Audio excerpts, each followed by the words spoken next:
We have been looking for life in all the wrong places. For decades, the hunt for alien worlds fixated on distant stars, seeking a second Earth. But the most promising homes for life are not planets around other suns.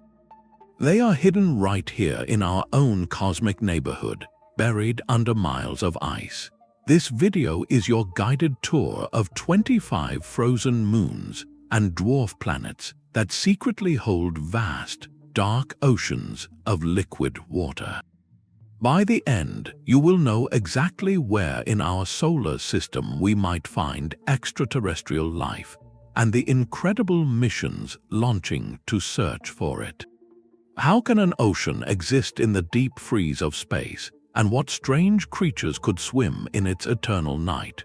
What does it mean for our place in the universe if life is not rare, but merely hidden? Are we ready for the discovery waiting beneath the ice? This changes everything. For centuries, we believed life required a planet in a star's Goldilocks zone, not too hot and not too cold. That search boxed us in, but the discovery of these hidden oceans shattered that old paradigm, revealing a new universal rule. Life does not need a sunlit surface.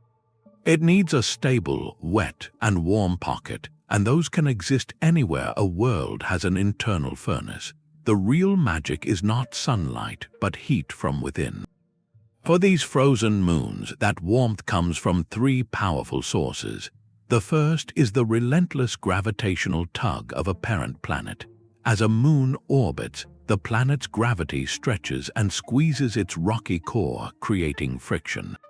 This tidal heating is like endlessly kneading dough, and it generates immense energy that can melt ice from the inside out. The second source is the natural decay of radioactive elements left over from the solar system's birth, a slow-burning nuclear engine buried in the rock. The third is primordial heat, the leftover warmth from the violent collisions that formed the moon itself, still trapped under an insulating blanket of ice. Together, these forces create a self-sustaining environment, a sealed underwater world that can remain liquid for billions of years, completely independent of how far it is from the sun. This is the new recipe for habitability, and with liquid water as the universal solvent, the next ingredients fall into place. Chemistry happens easily in water, allowing complex molecules to form and interact. And that internal heat provides the crucial energy source, whether through hydrothermal vents on a seafloor or chemical reactions at the boundary between rock and water. The stage is set. The question is no longer if such places can exist, but what has been growing there in the dark all this time. The archetype for this new world is Jupiter's moon, Europa. Seen from afar, it is a gleaming white marble streaked with rusty red cracks, a frozen cue ball orbiting a gas giant. But this smooth, icy shell is the solar system's greatest deception. The surface of Europa is young, perhaps only 50 million years old, which is a blink in cosmic time. It is constantly being resurfaced, repaved by geological activity from within. The intricate web of dark lines crisscrossing its face are not mere scratches. They are fractures in an ice crust floating atop a global ocean. The entire moon is a gigantic, frozen lid on a sea that may hold twice as much liquid water as all of Earth's oceans combined.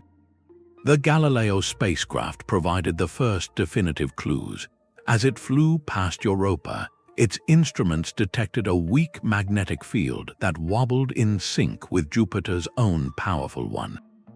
The only plausible explanation was a global layer beneath the ice that conducts electricity, and the best candidate for that conductor is a vast, salty ocean. This is not a still, dark pond. It is a churning, briny sea, kept liquid by the fierce tidal heating from Jupiter's gravity. That same energy likely fuels volcanic activity on the seafloor, creating hydrothermal vents where superheated, mineral-rich water spews into the abyss. On Earth, such vents are oases of life, entire ecosystems that thrive in total darkness, powered by chemistry, not sunlight. Europa offers the same promise. And we have even seen hints that its ocean might be reaching out to us. The Hubble Space Telescope has observed what appear to be fleeting plumes of water vapor erupting from Europa's south pole, like geysers venting directly from the hidden sea into space. This means a future spacecraft might not even need to drill through the ice. It could simply fly through one of these plumes and taste the ocean directly, searching within that spray for the chemical signatures of life. Europa is no longer just a moon. It is a destination, a sealed bottle with a message inside, waiting for us to read it. But Europa is not alone in its watery secret. Within the same system, another moon holds an ocean that dwarfs all others. Jupiter's Ganymede is a Titan, a world larger than the planet Mercury, and the only moon known to generate its own magnetic field, a feature that once puzzled scientists. Why would a frozen ball of rock and ice act like a miniature planet with its own protective magnetic bubble? The Galileo spacecraft provided the stunning answer. The probe's readings revealed that Ganymede's magnetic field was being subtly disrupted, counteracted by a second, opposing magnetic influence coming from within the moon itself. After years of analysis, researchers concluded the only explanation was a massive conductive layer of salty water, a subsurface ocean. This is not merely a sea. It is the largest ocean in our entire solar system, containing more water than all of Earth's oceans combined. Yet its nature is profoundly alien. While Europa's ocean is thought to sit directly on a rocky mantle, Ganymede's immense internal pressure creates a different architecture. Scientists believe its vast water reservoir is likely sandwiched, trapped between layers of ice. Imagine a colossal aquatic layer cake. The top might be a familiar ice crust, but below the liquid ocean, the pressure grows so intense that the water molecules themselves are crushed into exotic forms of high-pressure ice, stacking down toward a rocky seafloor. This creates a world with not one, but potentially several habitable boundaries. Life could exist at the top of the ocean, where the water meets the base of the ice shell, or far below at the bottom, where the water meets the rock, or even within the ocean column itself. It is a multi-layered sanctuary, each layer a potential refuge with its own unique chemistry and energy sources. The implications for habitability are staggering. A sandwiched ocean might be more stable over cosmic time, protected from surface upheavals, but it also raises profound questions. Could nutrients and heat circulate effectively between these isolated layers?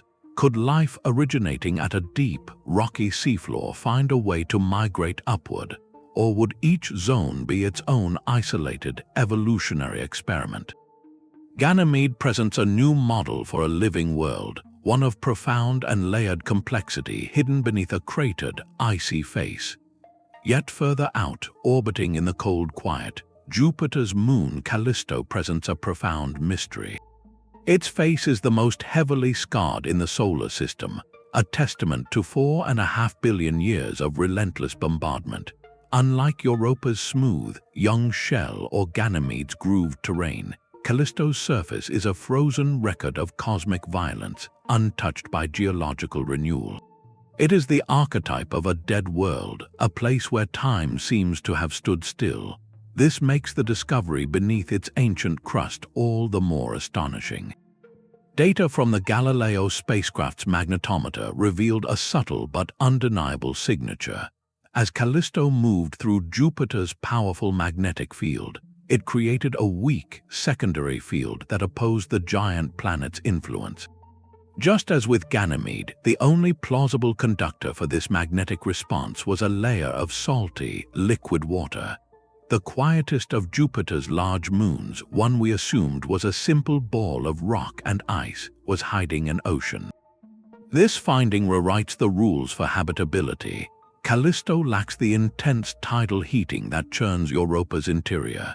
Its ocean is not powered by geological fireworks, but likely by the slow, steady decay of radioactive elements in its core, a gentle warmth just sufficient to keep a buried sea from freezing solid. This reveals a stunning possibility. If a world as inert and ancient as Callisto can maintain a liquid ocean, then such hidden seas may be the rule, not the exception, in the outer solar system. They are not rare miracles requiring perfect conditions, but common features of icy worlds with just enough internal warmth. Callisto becomes the model for the most common type of ocean world, a silent, dark, and stable sanctuary.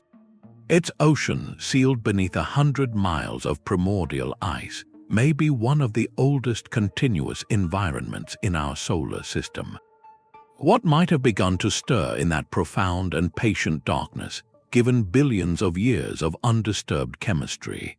While it may not have the dynamic energy of Europa, Callisto's very stillness makes it a perfect time capsule, a vault preserving the conditions of the early solar system and perhaps the first whispers of life's experiments.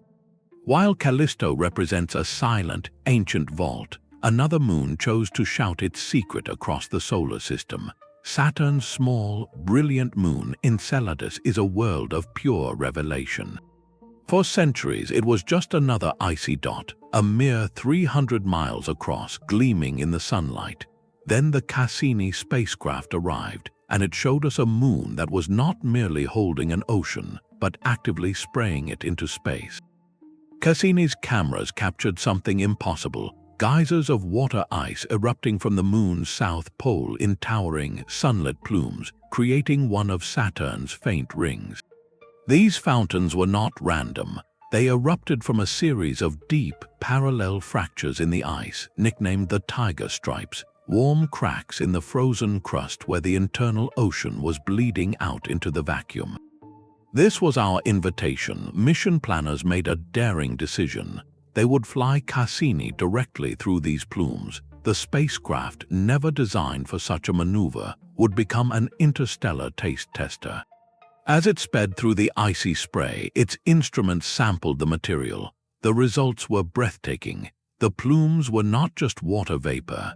They were a rich cocktail containing salty water, simple organic molecules like methane and propane, and most intriguingly, tiny nanoparticles of silica. On Earth, silica particles of that exact size and shape are only known to form in one specific environment, in superheated water percolating through rocky seabeds. This was the smoking gun. Enceladus was not just hiding a warm ocean. It possessed active hydrothermal vents on its seafloor, hot springs spewing mineral-rich fluid into the dark waters. The moon was providing us for free, direct samples from its habitable zone. It was as if a distant island had built a fountain that sprayed its soil and water into the air for passing ships to collect. In that collected spray, we found almost everything life as we know it would need: liquid water, a source of chemical energy from the vents, and the essential organic building blocks. Enceladus transformed from a curiosity into the most accessible ocean world we have ever found, holding up a sign written in water and chemistry, pointing directly to its hidden depths. Yet even as Enceladus was revealing its secrets, Cassini's instruments were painting a portrait of another Saturnian moon that defied all earthly logic. Triton is a world shrouded in an orange haze, a place where the chemistry of life takes a radically different turn. Its surface, hidden beneath that thick atmosphere, was a mystery until Cassini's radar pierced the gloom. The images it sent back were both alien and hauntingly familiar. Triton has rivers, lakes, and vast seas, but they are not filled with water. In the deep freeze of -290 degrees Fahrenheit, water is as hard as rock. Instead, these dark basins hold liquid methane and ethane, simple hydrocarbons that flow like water on this distant moon. It is the only other world in our solar system with stable liquid on its surface. But Triton's greatest secret lies not in its surface lakes, but far below them. As Cassini meticulously mapped Titan's gravity during dozens of flybys, it detected a strange wobble in the Moon's rotation. The solid crust was not firmly attached to the core, it was floating. The only explanation was a global layer of liquid separating the icy shell from the rocky interior. Titan, the world of methane rain and ethane lakes, also hides a vast subsurface ocean of liquid water, likely 10 times the volume of Earth's oceans, and so salty it has been described as a briny slurry. This creates a moon with two distinct liquid habitats stacked atop one another. On the surface, a cold hydrocarbon landscape where the chemistry for life as we do not know it could be unfolding, using methane as a solvent instead of water. And deep below, a dark, salty aquatic realm that could be a home for life as we do understand it. The two environments might even be connected. Cryovolcanoes or ice volcanoes could potentially transport material from the warm, watery ocean up through the icy crust, seeding the surface lakes with prebiotic compounds from the deep. Conversely, organic molecules created in Titan's complex atmosphere could rain down and seep through cracks, eventually reaching the hidden sea. Titan presents an astrobiological experiment of unparalleled complexity. It asks if life can emerge in a cold sea of hydrocarbons, and if it can also thrive in a buried, warm water ocean, and whether these two potential biospheres could ever interact.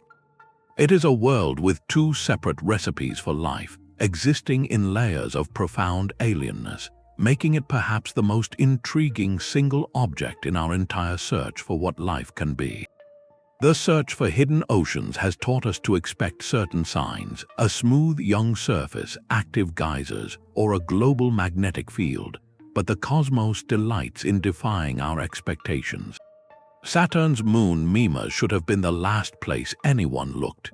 It is famously known as the Death Star moon for its single, enormous crater, a frozen and battered relic seemingly unchanged for eons. Its surface is ancient, rigid, and covered in impact scars, the very picture of a geologically dead world. For decades, scientists considered it a simple ball of ice and rock, too small and too cold to harbor any internal dynamism. Then, researchers began to look more closely at the subtle dance of its orbit. By meticulously analyzing years of Cassini spacecraft imagery, they measured Mimas's libration, the slight wobble it exhibits as it orbits Saturn. The pattern of this wobble was off. If Mimas were a solid, frozen sphere all the way through, its rotation would be smooth and predictable. Instead, the data revealed an irregular, sloshing motion. The only explanation that fit the numbers was that the icy shell was not locked to the core. It was floating freely on a global layer of liquid. The moon's orbital evolution over time further supported this stunning conclusion. Mimas, the moon that looks the part of a frozen tomb, almost certainly hides a young, global ocean just 15 to 20 miles beneath its battered crust. This discovery upends every assumption. An ocean world does not need to look active or youthful on the outside. It can wear the face of ancient death while cradling a secret sea within. The ocean on Mimas is estimated to be remarkably new in geological terms, perhaps only a few million years old. This raises profound questions about the life cycle of these hidden seas. Did the ocean form recently from a surge of tidal heating? Is it still growing, or could it one day freeze solid again? Mimas proves that these aquatic sanctuaries can be fleeting, dynamic features, appearing and possibly vanishing over cosmic time. It forces us to wonder how many other seemingly inert, cratered moons in the cold depths might be whispering the same secret, their oceans too young to have cracked the surface, or too deeply buried to leave a trace. The most unlikely place has become one of the most instructive, showing us that the potential for life may flicker on and off across the solar system, in worlds we had already written off. While Mimas proves oceans can hide in plain sight, Saturn offers a quieter, more subtle candidate. Dione is a world of serene beauty, its icy surface etched with bright, wispy streaks that are actually towering cliffs of ice gleaming in the sunlight against a darker, cratered backdrop. It lacks the dramatic geysers of Enceladus or the thick atmosphere of Triton. For years, it was considered a frozen sister, likely solid through and through. But the Cassini mission's keen eye saw hints of something more. As the spacecraft performed its precise gravity science experiments, flying close to Dione and measuring how its mass tugged on the probe, scientists detected a faint but telling signature. The gravitational pull was not quite what you would expect from a uniform ball of ice and rock. The data suggested a denser core surrounded by a less dense layer and then the icy crust. The most elegant explanation for that intermediate layer is a regional or global subsurface ocean, a deep sea of liquid water sandwiched between the rocky core and the outer shell. Further clues came from the surface itself. While not erupting like Enceladus, Dione possesses long, narrow fractures and linear features that hint at a past where its crust was stretched and tectonically active, a possible symptom of an internal ocean flexing and pushing from below. Dione represents a crucial middle ground in our understanding. It is not shouting its secrets like Enceladus, nor is it as cryptically inert as Mimas. It is a world that whispers. Its ocean, if it exists, is likely older and more stable than the young sea of Mimas, but not as energetically churning as the vent-driven ocean of Enceladus. This places Dione in a fascinating category, a potentially mature ocean world that has settled into a long, quiet phase of its existence. What does life look like in a stable, dark sea that is billions of years old, but not fed by dramatic hydrothermal systems? Could it be a place where life, if it ever sparked, evolved into slow, efficient forms that thrive on minimal chemical energy, a deep and patient biosphere? Dione challenges us to listen for the weakest signals and to consider that the most common abodes for life in the cosmos may not be the most obvious ones, but the quiet ones, humming gently in the dark for eons. But the search for these hidden seas is not a story of constant triumph. It is a detective story filled with false leads and ambiguous clues that force us to question our own assumptions. Saturn's moon Rhe stands as a perfect example of this scientific uncertainty. It is a pale, cratered world, the second largest of Saturn's icy moons, and for a brief, exciting moment, it seemed to join the ranks of the ocean bearers. The initial data from the Cassini spacecraft's magnetometer was tantalizing. As Cassini flew close to Rhe, its instruments detected a strange and sudden drop in the density of charged particles around the moon. It was as if something was absorbing them. The most compelling explanation at the time was a tenuous ring of dust and debris, or perhaps even a wispy atmosphere of oxygen and carbon dioxide, created by the bombardment of its icy surface by radiation. And such an atmosphere, however thin, often implies a source, a geologically active interior that could be venting gases, which in turn could hint at a subsurface ocean providing the warmth and material. For a while, Rhe was on the map as a potential ocean world candidate, a quiet sibling to Enceladus and Dione, but science corrects itself. Later, more detailed analysis and subsequent flybys told a different story.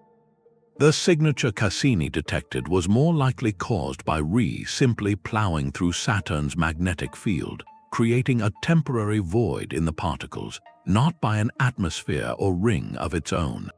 The moon's gravity field, meticulously mapped, showed no sign of the internal layering that points to a liquid separation between core and crust.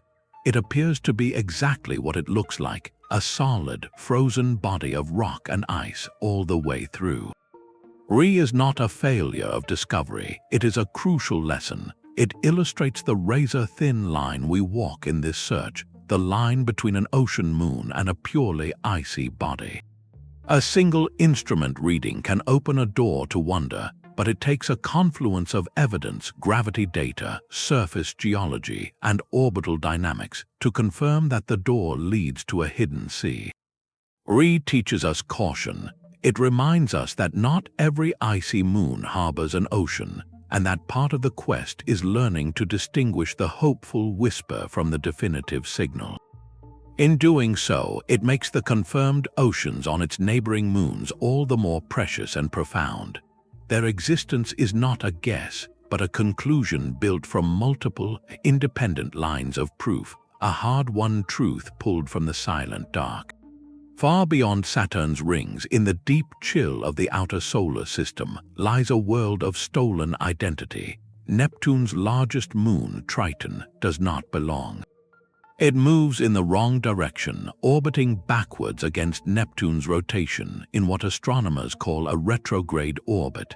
This single fact tells a story of cosmic piracy.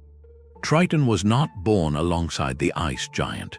It is a captured citizen of the distant Kuiper belt, a primordial object lured in by Neptune's gravity and forced into a new, tight orbit. And this violent past is the very reason it may now cradle a hidden sea. When Voyager 2 flew past in 1989, it revealed a shockingly young and dynamic world. Triton's surface is a smooth, frozen landscape of nitrogen ice, dotted with odd cantaloupe-textured terrain and scarred by only a handful of craters. This lack of impact scars means its face is constantly being renewed, erased by geological activity. Most stunningly, Voyager captured images of active geysers, dark plumes of nitrogen gas and dust erupting several miles into the thin atmosphere before being swept into long, dark streaks by the wind. This is not a dead, frozen relic. It is a world with an internal engine. That engine is the immense tidal heating generated by its captured orbit. As Triton is stretched and squeezed by Neptune's gravity in its unnatural, backward path, friction melts its interior. This heat is more than enough to maintain a substantial subsurface ocean of liquid water, likely sandwiched between a rocky core and an outer shell of water ice, topped by that thin veneer of frozen nitrogen. Triton is a profound archetype, a bridge between two classes of worlds. It shows us that the icy dwarf planets of the distant Kuiper belt from which it came are not just inert fossils. They too can be ocean worlds, powered by the gravitational drama of capture or by the slow decay of radioactive elements. This captured wanderer, now a moon, stands as a testament that the potential for hidden, liquid seas is a property of icy bodies everywhere, from the moons of gas giants to the lonely denizens of the solar system's final frontier.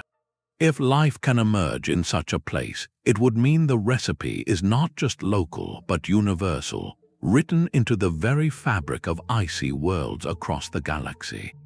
The concept of a captured ocean world like Triton leads us inevitably to its former home, the vast Kuiper belt, and there, at its inner edge, orbits the most famous citizen of that icy realm, Pluto. Once considered a frozen, dead rock at the edge of nothing, the New Horizons flyby in 2015 shattered that image forever.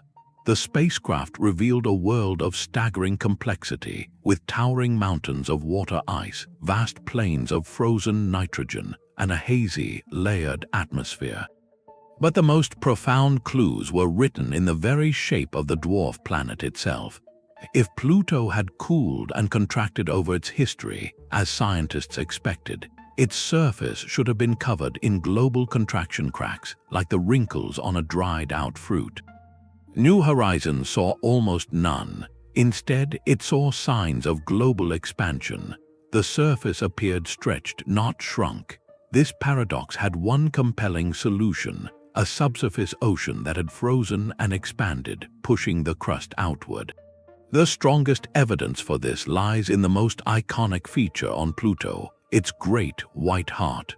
Formerly named Sputnik Planitia, this massive 600-mile-wide basin of frozen nitrogen is perfectly aligned with Pluto's tidal axis, directly facing its largest moon, Charon. Such perfect alignment is not a coincidence of impact. It suggests a phenomenon called true polar wander. Scientists believe a massive impact created the basin long ago, carving out a huge chunk of Pluto's icy shell. The weight of this new depression, combined with the slow, subsurface sloshing of a deep ocean, caused the entire dwarf planet to literally roll over, reorienting itself to bring this heavy spot to the tidal axis.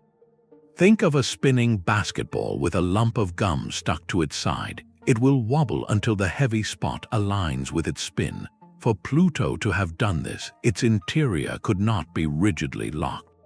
It needed a lubricating layer, a global subsurface ocean that allowed the icy shell to slide independently over the core. The tectonic features surrounding Sputnik Planitia tell the same story, vast networks of ridges and fractures that look like the stretched skin of an expanding balloon. This ocean is not necessarily a relic of the past. It may still be liquid today thanks to a potent natural antifreeze, ammonia. Mixed into the water, ammonia can depress its freezing point by hundreds of degrees, allowing a briny, slushy sea to persist in the deep cold. This transforms Pluto from a distant fossil into a potential, ongoing astrobiological experiment. It means the raw ingredients for life, liquid water, organic chemistry, and internal heat, may have existed together in this tiny world's heart for billions of years. If an ocean can survive in the perpetual twilight of the Kuiper belt, then the galaxy may be filled with such dark, wet, and waiting worlds. Pluto's silent companion tells a different story. Charon, its largest moon, is locked in a perpetual dance with the dwarf planet, the two forever showing the same face to one another. Where Pluto's surface is a complex tapestry of terrains, Charon presents a world of stark contrasts, a dark, reddish North Pole nicknamed Mordor, and a vast, fractured equatorial belt of canyons that dwarf the Grand Canyon in scale. These immense chasms, some over 1,000 miles long and several miles deep, are the key to its past. They are not fresh wounds but ancient scars. They speak of a world that once expanded, its surface cracking open like the shell of a warming egg. The most compelling explanation for this global stretching is that Charon, too, once possessed a subsurface ocean. In its early history, the heat from its formation and the decay of radioactive elements could have been sufficient to melt a layer of ice deep within. This ocean would have persisted for a time, a hidden sea beneath a young crust, but Charon is smaller than Pluto and it cooled faster. Without a potent antifreeze like ammonia or a powerful tidal heating source, its internal furnace faded. The ocean began to freeze, and when water freezes, it expands. This expansion from within pushed Charon's icy shell outward, creating immense tectonic stress that ripped its surface apart along fault lines, creating those monumental canyons we see today. The process eventually ended. The ocean solidified completely, becoming just another layer of the moon's interior, and the geological activity ceased. Charon now stands as a frozen monument to a bygone era, a world that experienced the fleeting warmth of a subsurface sea before settling into a permanent, deep freeze. This reveals a crucial truth about the life cycle of these hidden oceans. They are not necessarily eternal. They can be born, they can thrive for billions of years, and they can die. A moon's fate depends on a delicate balance between its internal heat sources and its ability to lose that heat to space. Charon represents one possible end state, a world where the heat faded and the ocean turned to stone-hard ice, preserving the tectonic evidence of its existence like a fossilized memory. This makes our search not just a spatial one, but a temporal one. We must look for worlds where the ocean is still alive and churning, but we must also listen to the silent ones like Charon, for they hold the history of how common these aquatic sanctuaries truly were and for how long they offered a haven. The question then becomes, how many other frozen faces in the darkness are wearing the ancient mask of a lost sea? Beyond the realm of the giants, in the quiet, tilted orbit of Uranus, a family of 5 icy siblings holds its secrets close. The major moons of Uranus, Miranda, Ariel, Umbriel, Teutonia, and Oberon present a gallery of frozen faces, each hinting at a turbulent past that may still echo in a warm, wet present. Voyager 2 gave us our only fleeting glimpse of these distant worlds as it raced past in 1986, and the images it sent back were puzzling. Miranda looked like a world shattered and haphazardly reassembled, a chaotic jumble of cliffs and canyons. Ariel showed vast networks of fault valleys and smooth plains, signs of past resurfacing. Even the darker, more cratered faces of Umbriel, Teutonia, and Oberon bore the subtle scars of ancient geological activity. This activity is the first clue. On airless, frozen worlds, geology requires an internal engine. For these moons, that engine was likely a combination of heat from their formation and the decay of radioactive elements within their rocky cores. But modeling suggests something more enduring may have been at work. Their interiors are not simply balls of ice. They are differentiated worlds with dense rocky cores separated from lighter icy mantles. This layered structure is crucial because it allows for the possibility of a liquid layer in between. As the rock decays and generates warmth, it can melt the ice immediately surrounding it, creating a regional or global ocean sandwiched against the core. The larger the moon, the better its chances of retaining that heat. This makes Teutonia and Oberon, the 2 largest of the 5, the strongest candidates. Their greater mass provides more radioactive fuel and better insulation, potentially allowing a subsurface sea to persist for billions of years. For the smaller moons like Miranda, any ocean was likely fleeting, a brief, hot youth that powered its bizarre geology before freezing solid. But for Teutonia and Oberon, the warmth may still linger. They represent a different class of ocean world, one not driven by the fierce tidal heating of a Jupiter or Saturn, but by the slow, patient glow of a radioactive heart. This makes them pristine time capsules. Their oceans, if they exist, would be ancient and stable, isolated under thick ice for eons. They are high-priority mysteries and the foundation for our next great voyage. A future mission to the Uranian system would not be visiting mere ice balls. It would be surveying a quintet of potential aquatic worlds, each a dark bottle that may have been brewing the chemistry for life in the silent cold, waiting for us to finally read the label. But the giants do not rule alone. Circling Uranus and Neptune is a scattered retinue of smaller, stranger worlds, the irregular moons. These are not the grand, spherical sisters like Teutonia or Triton. They are captured asteroids and Kuiper belt objects, odd-shaped and dark, tumbling in distant, tilted orbits far from their planets. Their names, like Neptune's pockmarked Proteus or the wildly eccentric Nereid, speak of ancient chaos. We know almost nothing about their interiors from direct observation, yet their very existence expands the map of possibility in a thrilling way. Their composition is the first clue. Many are likely what scientists call primordial rubble piles, agglomerations of rock and ice that never experienced enough heat to fully melt and separate. This means they contain the essential ingredient, water ice, in abundance. But ice alone is not an ocean. The transformative element here is the immense gravitational field of the planet they now call home. Even from their great distances, these moons are not entirely free from the giant's pull. As they follow their elongated and inclined paths, they experience subtle but persistent tidal forces from the planet. This gravitational kneading, though far weaker than what Europa endures, can still generate internal friction. For a small, cold body, even a faint trickle of heat can be significant. It could be just enough to melt pockets of ice deep within the rock-ice matrix, creating localized aquifers or even a slushy, regional ocean sandwiched between layers of frozen material. These would not be the global, stable seas of Europa or Enceladus. they would be transient, buried, and fragile, perhaps freezing and thawing over millions of years as the moon's orbit subtly evolves. Think of them not as eternal abysses, but as hidden, temporary oases, wet pockets that flicker into existence within the cosmic desert rock. The possibility, however faint, is profound. It suggests that the conditions for liquid water, and thus the baseline for habitability, could exist in the most unexpected and marginal places.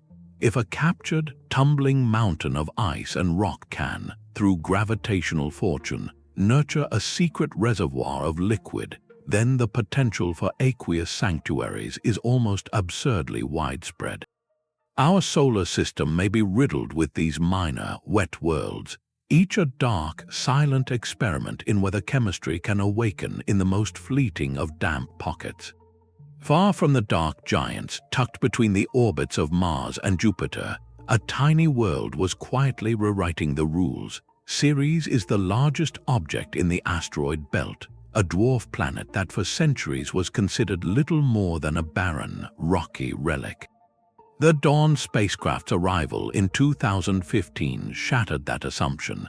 It revealed a world with a surprisingly smooth surface, punctuated by mysterious, brilliant white spots that gleamed from within its craters. The most stunning of these are the Cerealia Facula, a cluster of dazzling salt deposits at the heart of the Orcata crater. These are not mere frost stains. Spectral analysis showed they are composed of sodium carbonate, a complex salt that on Earth forms in briny, evaporating environments like salt flats. They are the dried-up residue of a slushy, salty brine that pushed its way up from deep below the surface, oozed out, and then evaporated in the vacuum, leaving a gleaming white testament to a wet interior. This was just the surface clue. The real revelation came from Dawn's meticulous gravity measurements. As the spacecraft orbited, tiny fluctuations in its speed revealed the distribution of mass inside Ceres. The data painted a clear picture. Ceres is not a uniform ball of rock and ice. It is differentiated with a dense, rocky core surrounded by a much lighter mantle. And that mantle's composition and behavior pointed decisively to a global layer rich in brine, a muddy, salty slurry that could still be partially liquid today. The salts act as a powerful antifreeze, allowing this briny reservoir to persist just beneath the crust, kept warm by the decay of radioactive elements in the core. Ceres is not a frozen fossil. It is a relic ocean world, a place where a global sea existed in its youth and has now retreated, condensing into this deep, briny aquifer. This transforms our understanding of the asteroid belt. It is not just a junkyard of dry rocks. It contains at least one world that was once an active, aqueous planet and may still harbor damp, chemically rich pockets in its depths. Ceres stands as a powerful proof of concept, demonstrating that liquid water and the complex chemistry it enables can survive in the most unexpected of places, not just in the outer solar system, but right in our own celestial backyard. If a small, isolated world like Ceres could nurture an ocean, then the ingredients for life's experiment may have been sprinkled much more widely across the early solar system than we ever dared to dream. The hidden seas of Jupiter's Galilean moons are not identical. Their depths, structures, and very natures are dictated by the unique internal architecture of each world, creating three distinct models for how an ocean can exist. Europa offers the most direct path to the water. Its ocean is thought to be relatively shallow, perhaps only 60 to 100 miles deep, but it is capped by a surprisingly thin ice shell, which in places may be only a few miles thick. This thin lid means the ocean is geologically active and close to the surface, with fractures and potential plumes providing a conduit for material to move between the hidden sea and the vacuum above.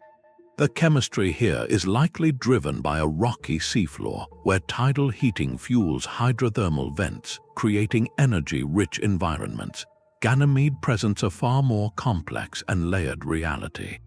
Its ocean is immense, but it is not a single, open body of water. Due to the Moon's tremendous internal pressure, scientists believe the ocean exists in a sandwich trapped between layers of ice. Imagine a colossal aquatic layer cake. The top is a solid ice crust. Beneath that lies the liquid ocean, hundreds of miles deep. But below that, the pressure grows so intense that the water molecules themselves are compressed into exotic, high-pressure forms of ice, stacking down toward the rocky core.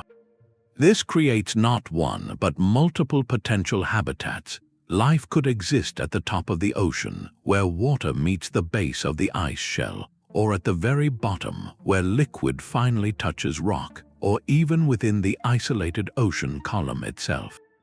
Each zone is a world apart with its own chemistry and potential energy sources. Callisto, the outermost of the three, represents the deep vault model. Its ocean is likely buried under a much thicker insulating shell of ice and rock, perhaps 100 miles or more. This immense lid shields the ocean from the surface and from external radiation, but it also makes it far more isolated. The heat source here is gentler, primarily from radioactive decay, so the sea may be still and dark, a profoundly stable environment that has changed little for billions of years. Its chemistry would be less dynamic than Europa's vent-driven system, relying on slower, more gradual processes at the rock-water boundary. This structural blueprint dictates everything, especially our strategy to find life. Europa's thin shell and active surface make it the prime target for a lander that could sample surface material or even drill. Ganymede's layered ocean requires understanding which boundary, the top or the bottom, is more hospitable. And Callisto's deep, quiet sea might be the ultimate time capsule, preserving pristine conditions from the solar system's dawn. But its thick roof makes direct sampling a monumental challenge for future generations. These are not just different oceans, they are different chapters in the story of how a wet world can evolve, each holding a unique answer to the question of what life in the endless dark can become. Saturn's family of moons forms a celestial orchestra, each playing a distinct part in the symphony of hidden oceans. The conductor of this orchestra is not a person, but an invisible force of celestial mechanics, orbital resonance. As these moons circle Saturn, their orbits fall into precise gravitational rhythms. For example, Enceladus completes 2 orbits for every single orbit of the larger moon Dione. This repeated periodic tug creates a powerful and sustained source of tidal heating, stretching and flexing the moon's interior like warm clay. The strength of this heating dictates the volume and activity of each moon's hidden sea, creating a spectrum from roaring geysers to profound silence. Enceladus is the first violin, a brilliant and explosive soloist. Its locked resonance with Dione pumps immense energy into its core, maintaining an ocean that is relatively shallow and fiercely active. This sea is so energetic and so close to the surface that it regularly fractures the icy crust, venting its contents into space in magnificent plumes. It is a world in direct conversation with the void, offering us free samples of its habitable interior. Move outward in the system, and the music changes. Dione plays a deeper, more resonant cello line. It too experiences tidal heating, likely from a resonance with Enceladus itself, but the effect is more subdued. Its ocean, if confirmed, is thought to be deeper and older, a stable, dark volume of water sandwiched between layers of ice. There are no dramatic geysers here, only the subtle, tectonic scars of a crust that has stretched over eons. It is the sound of patience, a long, sustained note in the darkness. Then there is the percussion section, the unexpected beat of Mimas. This moon, locked in a resonant dance with the larger Tethys, should by all accounts be frozen solid. Its surface is ancient and cratered, showing no signs of the cracking or renewal we see on Enceladus. Yet the wobble in its orbit tells a different story, one of a very young ocean, perhaps only 15 miles down, still too new and too deep to have cracked its thick, rigid shell. Mimas plays a quiet, syncopated rhythm, a hidden pulse that defies every visual cue. It proves that in this orchestra, appearances are the most deceptive instrument of all. And presiding over it all is Titan, the grand organ with its own unique harmony. Titan's ocean is not primarily driven by the same resonant heating as its siblings. Its vast, deep sea of water exists separately from its surface lakes of methane, creating a dual system world. Yet, Titan is not entirely free from the gravitational music. Its orbit may have subtle resonances that contribute to its internal warmth, and its thick, organic, rich atmosphere is itself a product of complex chemistry that could be influenced by geological activity from the ocean below. Titan's part in the symphony is complex and layered, a chord that resonates across two entirely different liquid realms. This orchestration reveals a fundamental truth about ocean worlds. They are not isolated accidents. Their existence, their temperature, and their very potential for life are often dictated by their relationships with their siblings, by the gravitational push and pull of a family dance that has lasted billions of years. The silent, deep ocean of Dione and the erupting fury of Enceladus are two expressions of the same cosmic force, just tuned to different frequencies. As we listen to this celestial music, we begin to understand that a moon's habitability is not a solo performance, but a chorus. We have heard the whispers of these hidden seas, but how do we translate those whispers into certainty? The evidence for subsurface oceans is not a single, dramatic photograph. It is a mosaic pieced together from 5 distinct lines of inquiry, each a different way of listening to the silent song of a world's interior. The first and most foundational method is gravity science. As a spacecraft like Cassini or Galileo flies past a moon, its velocity is minutely altered by the moon's gravitational pull. By tracking these tiny changes with incredible precision, scientists can map the world's gravity field. A uniform, solid ball of rock and ice would create a smooth gravitational map. But if the gravity is stronger in some areas and weaker in others, it reveals a lumpy interior, a distribution of mass that tells a story. A telltale signature is a weaker gravitational pull than expected from the surface alone, suggesting a deep layer of material less dense than solid rock or ice. That low-density layer is the fingerprint of a global ocean, a vast reservoir of liquid water separating a dense core from a lighter, icy shell. It is like weighing a chocolate-covered cherry. You can deduce the liquid center from how the mass is distributed, even if you cannot see inside. The second method acts like a cosmic metal detector. Magnetometry measures magnetic fields. When a moon like Europa or Ganymede orbits within the powerful magnetic field of its parent planet, a remarkable thing can happen. If a conductive layer exists beneath the surface, the planet's changing magnetic field induces an electrical current within that layer. That current, in turn, generates a secondary, opposing magnetic field that the spacecraft can detect. The perfect conductor for this effect is a salty, global ocean. A solid, frozen moon would be largely invisible to this technique, but an ocean world sings out with a distinct magnetic whisper, revealing not just the presence of water, but its global extent and salinity. The third technique is all about watching a world wobble. Libration is the slight rocking motion a moon exhibits as it orbits. If a moon's icy crust were firmly frozen to its rocky core, this wobble would be stiff and predictable. But if the crust is floating on a liquid layer, it can slip and slide independently. This creates an exaggerated, sloshing libration, a telltale wobble that betrays the lubricating ocean below.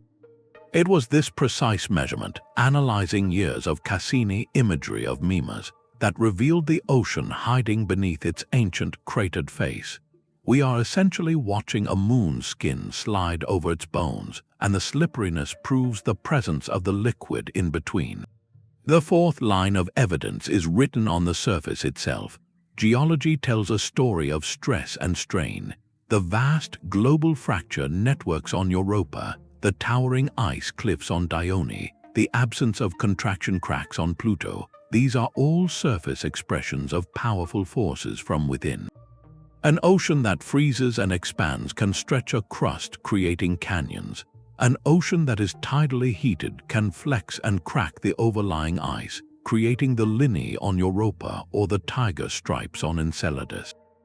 By reading these tectonic stories, we can infer the presence and even the history of the hidden sea pushing and pulling from below. Finally, there is the method of breathtaking directness, sampling. The Cassini spacecraft's daring plunge through the icy plumes of Enceladus was humanity's first taste of an alien ocean. Its instruments did not just detect water vapor, they analyzed its chemical composition, finding salts and organic molecules that could only have originated in a warm, rocky seafloor environment. This was not inference, it was contact. It transformed Enceladus from a theoretical ocean world into a confirmed, accessible habitat. Together, these methods form a toolkit of remote sensing. We weigh worlds, listen to their magnetic echoes, watch their subtle dances, read their scarred surfaces, and when we are incredibly fortunate, we catch a spray of their hidden seas on our instruments. Each technique alone provides a clue, but in concert, they build an undeniable case, proving that the dark, wet abyss is not science fiction, but a fundamental feature of our solar system's architecture. The engine that powers these hidden seas is not a mystery. It is a celestial force as old as the solar system itself, a gravitational dance that turns cold rock and ice into warm, wet sanctuaries. This is tidal heating, the universal engine for ocean worlds. It begins with a simple rule of celestial motion. Objects in elliptical or eccentric orbits do not move at a constant speed. They accelerate as they swing close to their planet and slow down as they swing away. Now, imagine a moon in such an orbit. Its rocky interior is solid, but it is not perfectly rigid. As the moon races through the close part of its orbit, the planet's immense gravity pulls hardest on the side facing it, stretching the moon slightly toward the planet.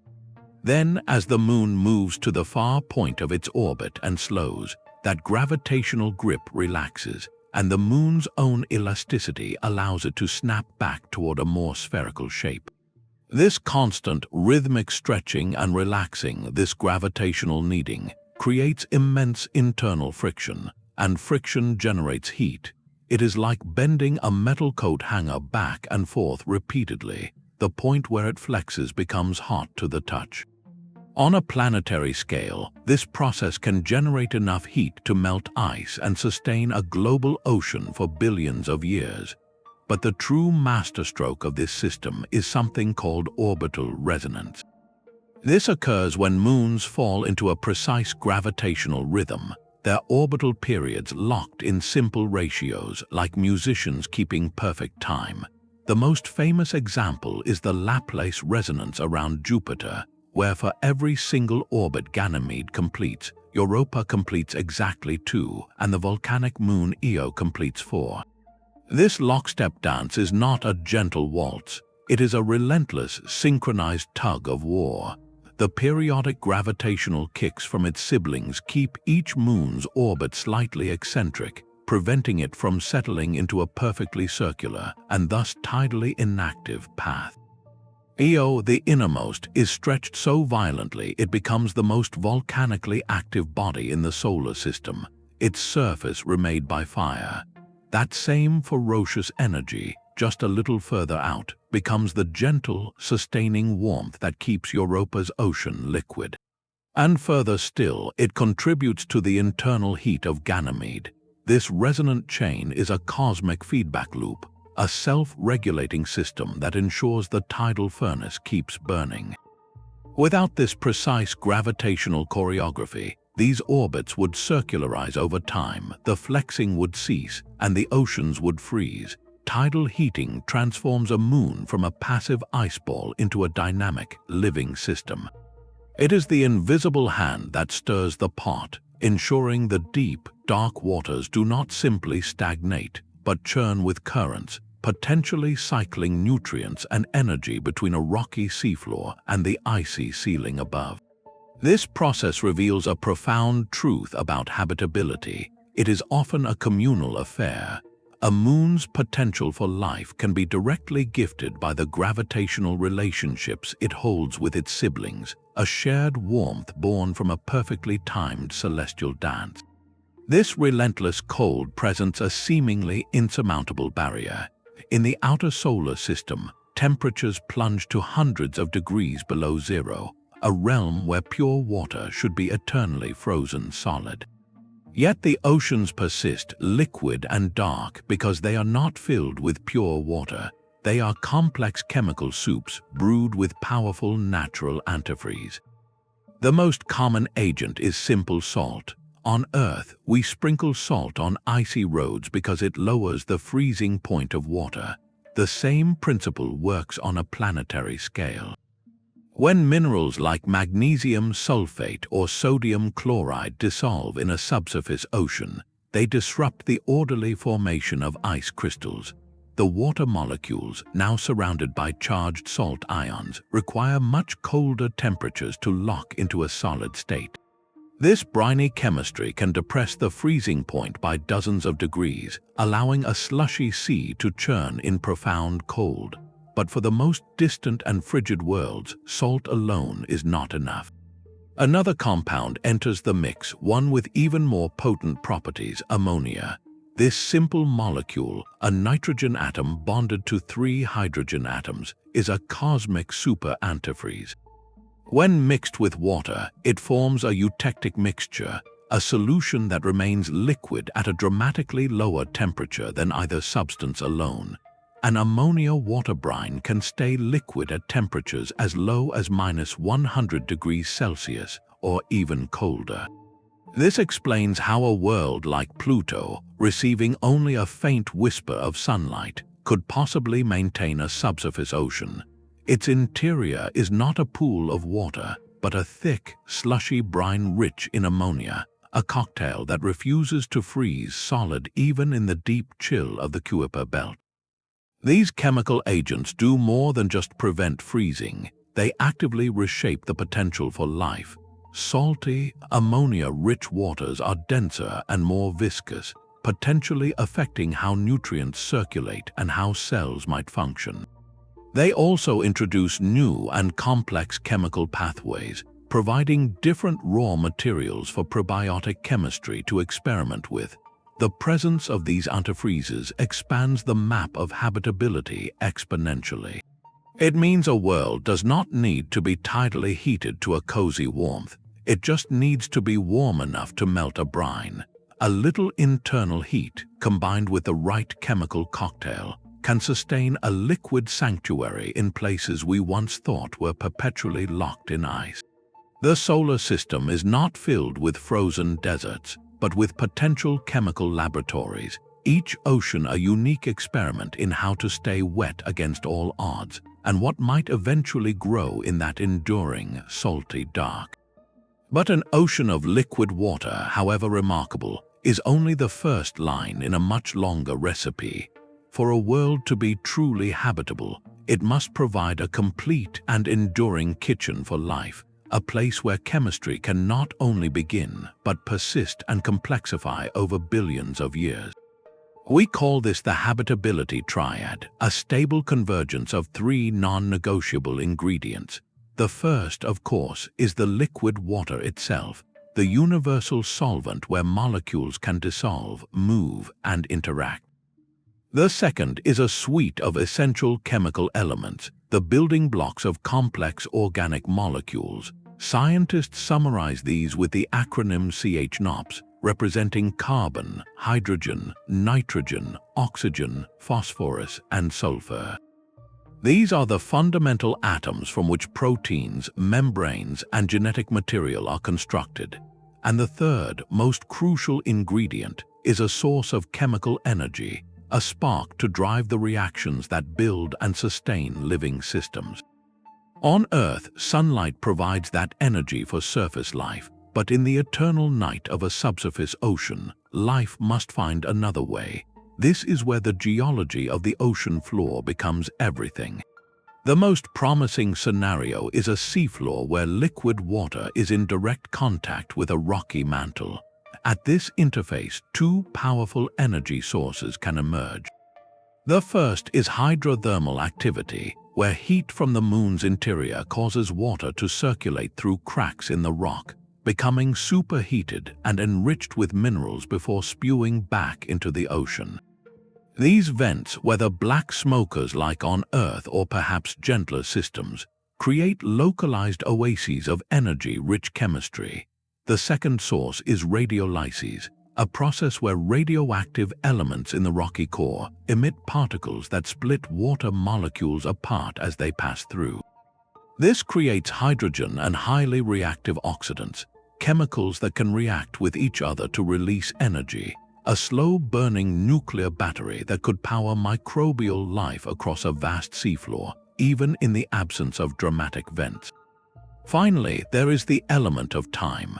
A habitable world must offer this stable convergence of water, elements, and energy not for a fleeting moment, but over geologic timescales, hundreds of millions or even billions of years.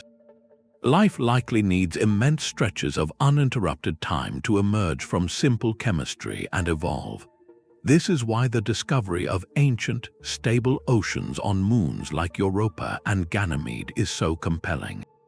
They are not just wet, they are patient, offering a dark, wet, and energy-rich workshop that has been running continuously since the solar system's youth. The ultimate sanctuary, then, is a place where a global ocean laps against a rocky seabed, where chemistry is fueled by internal heat or radioactivity, and where that perfect balance has held steady in the dark for eons. We now know such places exist. The next great question is whether, in that profound and patient workshop, the chemistry ever awoke. The blueprints for discovery are already drawn. After decades of listening from afar, humanity is preparing to send its first dedicated emissaries to these hidden seas, transforming speculation into direct exploration. Leading this charge are two monumental spacecraft, each with a distinct destination and a shared, profound question. NASA Europa Clipper is not a lander, but a sophisticated orbital detective.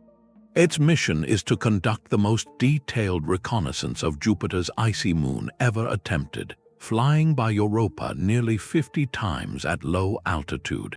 Its suite of instruments is designed to perform a full habitability assessment from orbit. Powerful ice-penetrating radar will map the thickness of the icy shell and search for pockets of liquid water closer to the surface. A thermal imager will scout for warm spots that could indicate recent eruptions, while a sophisticated dust analyzer will attempt to capture and examine any particles vented from the subsurface, hunting for complex organic material. Most crucially, its magnetometer will precisely measure the depth and salinity of the global ocean, confirming its nature and potentially sensing variations that hint at seafloor geology. Europa Clipper's goal is to confirm that Europa's ocean possesses all the ingredients and conditions necessary for life as we know it, paving the way for a future mission that might touch the ice or even the water itself. Flying a similar path but with a different final target is the European Space Agency's JUICE mission, the Jupiter Icy Moons Explorer. While it will perform flybys of both Europa and Callisto, its primary destination is Ganymede. In the early 2030s, JUICE will become the first spacecraft ever to orbit a moon other than our own, settling into a sustained dance around the solar system's largest. From this unique vantage point, JUICE will unravel Ganymede's complex, layered nature. Its instruments will probe the moon's mysterious magnetic field to understand the structure of its sandwiched ocean and exotic high-pressure ice layers. It will map the surface composition in unprecedented detail, searching for salts and organic compounds that might have been transported from the deep ocean to the surface through cracks or cryovolcanism. By comparing Ganymede with Callisto, a world likely with a deep, quiet ocean, and Europa, with its dynamic, vent-driven sea, JUICE will provide a comparative study of three distinct ocean-world archetypes in a single system, teaching us how these hidden seas evolve under different conditions.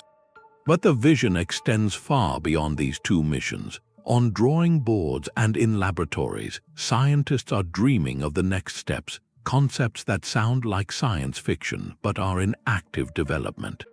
For the methane lakes of Titan, there is Dragonfly. This ambitious NASA mission is not a rover but a nuclear-powered robotic drone. Designed to fly through Titan's thick, calm atmosphere, Dragonfly will leap from one site to another, sampling the complex organic chemistry on the surface and investigating how far prebiotic processes have progressed in this alien environment. It is a mission to a world with two potential biospheres, seeking to understand the recipe for life that uses a solvent other than water. And for the tantalizing plumes of Enceladus, the dream is a sample return. Imagine a spacecraft that could orbit Saturn, dive repeatedly through the icy geysers, collect pristine material from the subsurface ocean, and then rocket that precious cargo back to Earth for analysis in our most advanced laboratories. Such a mission could search for unambiguous biosignatures, perhaps even amino acids with a specific handedness or complex molecules of a size and structure that scream biology. These are not guaranteed missions yet, but they represent the logical and thrilling progression from orbital reconnaissance to in situ exploration, and finally, to bringing a piece of an alien ocean home. The age of passive observation is ending. We are now building the keys to unlock these frozen vaults, ready to listen not just for the whisper of water, but for the murmur of something more. Directly sampling an alien ocean is the most daunting engineering problem we have ever faced. The ice shell guarding Europa's sea is not a thin layer of frost. It is a frozen continent, a geological barrier up to 30 kilometers thick in places. To reach the water, a future lander would need to perform the deepest drill in history, through ice harder than granite, in a vacuum, under intense radiation, and at temperatures hundreds of degrees below zero. Conventional drilling simply will not work. The solution is not to cut but to melt. Engineers are designing cryobots, autonomous, nuclear-powered melting probes. Picture a sleek, torpedo-shaped device, heated by a radioactive power source like plutonium-238. It would lower itself onto the ice, and its heated tip would simply melt its way down, descending through the miles of frozen crust like a slow drop of ink sinking through a candle. As it descends, it would trail behind it a hair-thin fiber optic tether, a lifeline for power and data, connecting it to a surface lander that serves as its command station and communications relay to Earth. The journey could take months, even years, a solitary, slow-motion dive into absolute darkness and crushing pressure. But melting through is only half the battle. The other half is ensuring we do not bring life with us. Planetary protection is a sacred principle.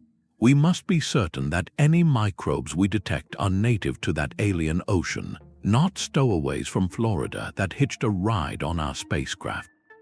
This means the cryobot must be assembled in the cleanest rooms on Earth, sterilized with techniques that would destroy even the hardiest bacterial spores, and sealed within a protective shell that only opens after it has penetrated deep into sterile ice.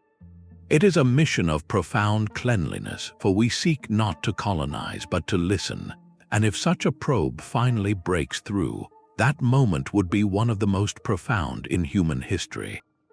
The ice ceiling would give way to a vast, weightless blackness. The cryobot, now transformed into a submersible, would detach and drift free into the abyss. Its lights would flick on, illuminating a realm of eternal night for the first time. It would taste the chemistry of the water, map the contours of the icy ceiling above and the rocky seafloor below, and listen with sensitive hydrophones for any sound in the dark. It might even deploy smaller, swarm-like sensors to explore hydrothermal vent fields, searching for the chemical imbalances or complex structures that betray the presence of a living ecosystem. This is not a distant fantasy. Prototypes of these cryobots are already being tested in Antarctic ice sheets and under glaciers in Greenland, simulating the conditions of an alien ocean roof. The technology is taking shape in laboratories today.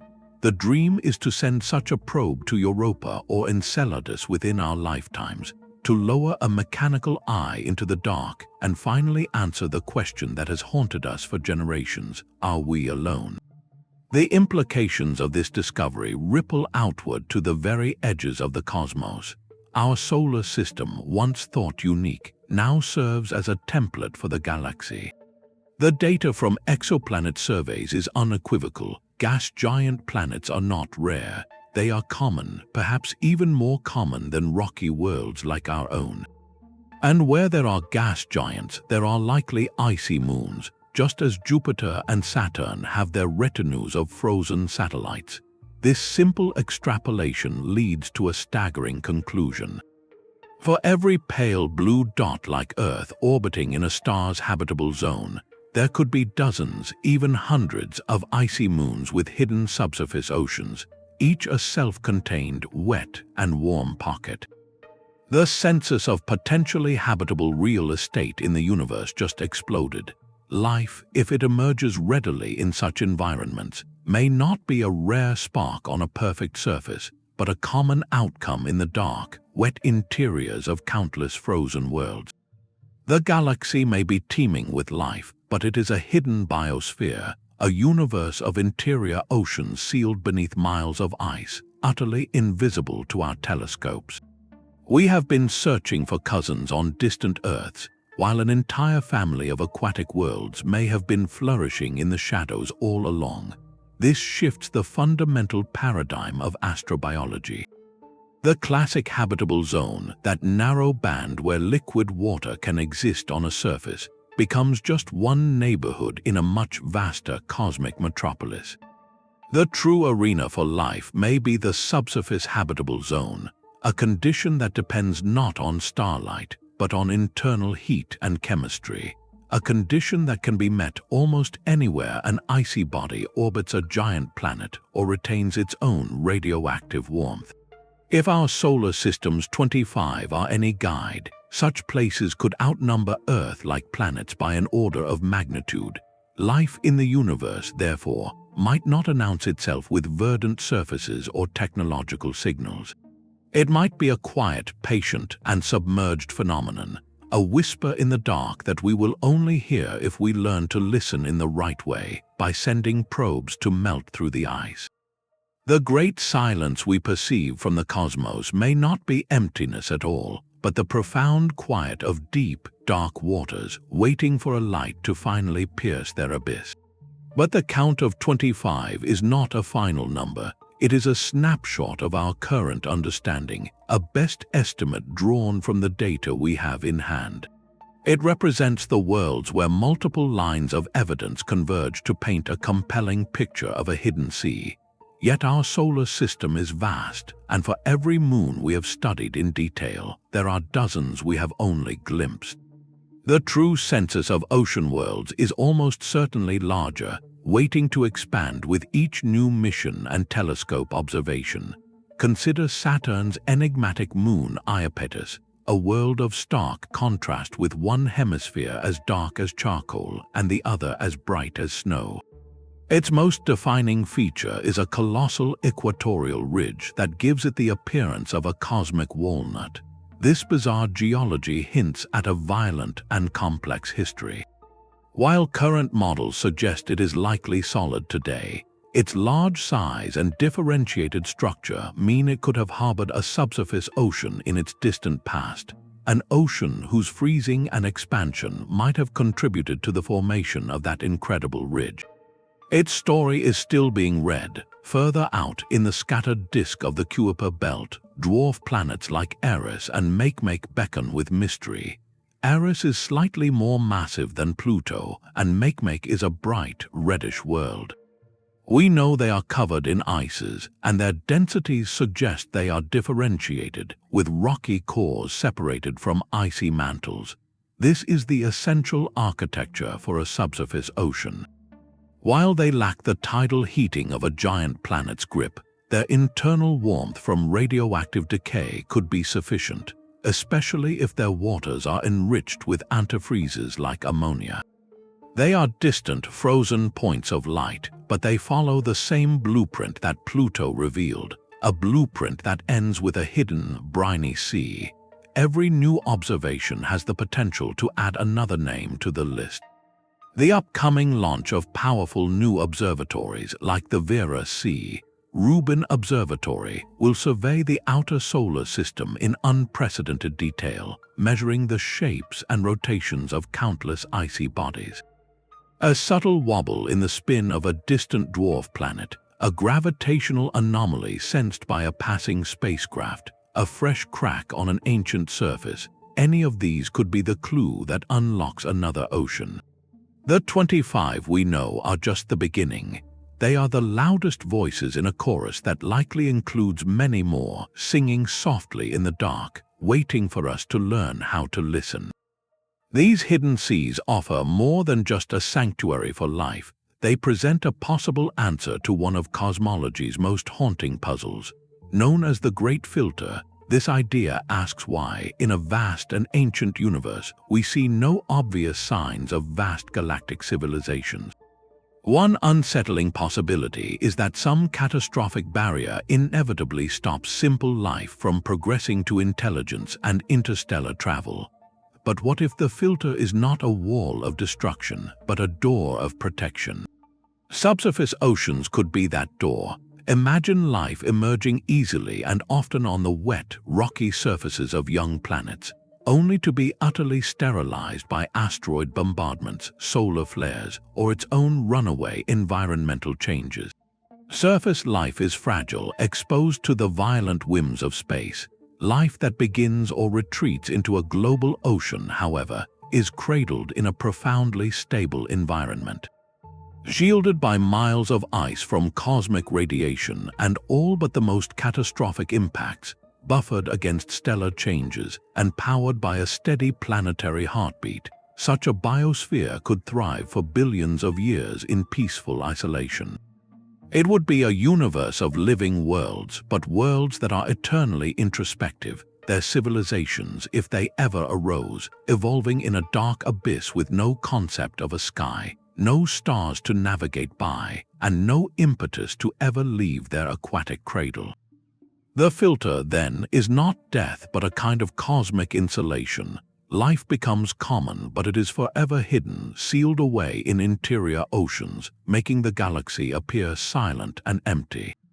We may be the rare exception, a surface-dwelling species that somehow slipped through the filter and now gazes out at the frozen faces of moons, unaware that we are looking at the locked doors to the universe's most common inhabitants. This leads to another profound possibility, one that turns celestial violence into a vector for life. When large objects collide with an icy moon, the impact can blast tremendous plumes of material into space. We have seen this with Enceladus's gentle geysers, but a catastrophic impact would be far more powerful.